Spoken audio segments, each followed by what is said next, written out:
Hi, third graders. I'm here with our Friday night bedtime story as we end Module 1. And this one that I found is actually one of my old favorites. It's called Two Messy Friends.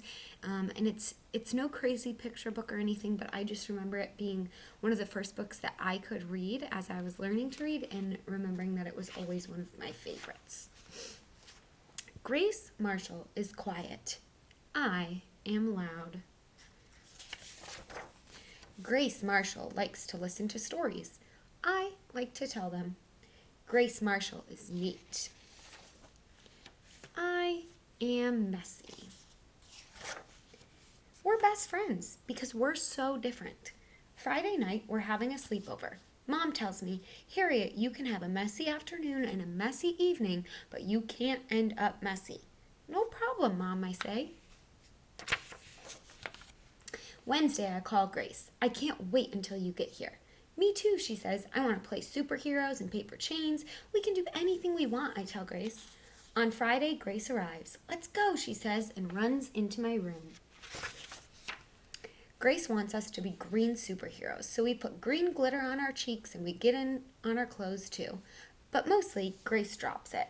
And at last, she says, I'm tired of this. She gets the glue to make paper chains. We make a chain long enough to go around my bedroom, and the glue gets all over our fingers and our clothes and on my bedspread. I love coming to your house, says Grace. At dinner, Mom tells me to watch how nicely Grace eats.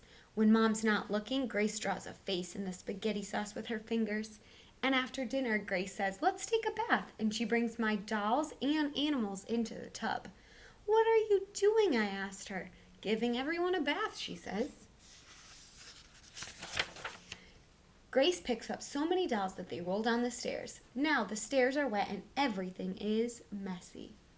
In the morning, Grace and I clean up. I like cleaning with Grace. We talk to all my toys and we sing too.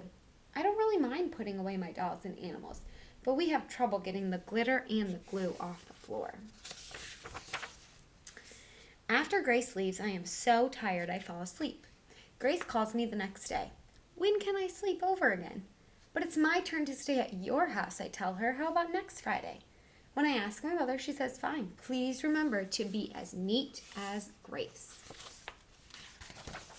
At Grace's house, we sing along to the radio, and I make sure we sing quietly and in tune.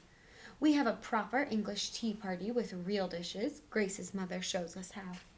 I am the lady princess, I say, and Grace, you can be the lady in waiting. We don't spill a drop of anything. Wonder how that's different from when they're at the other house. Our baths last only 6 minutes, one person at a time. I tell Grace I am very strict. I brush my teeth, all of them, and we don't have one single pillow fight.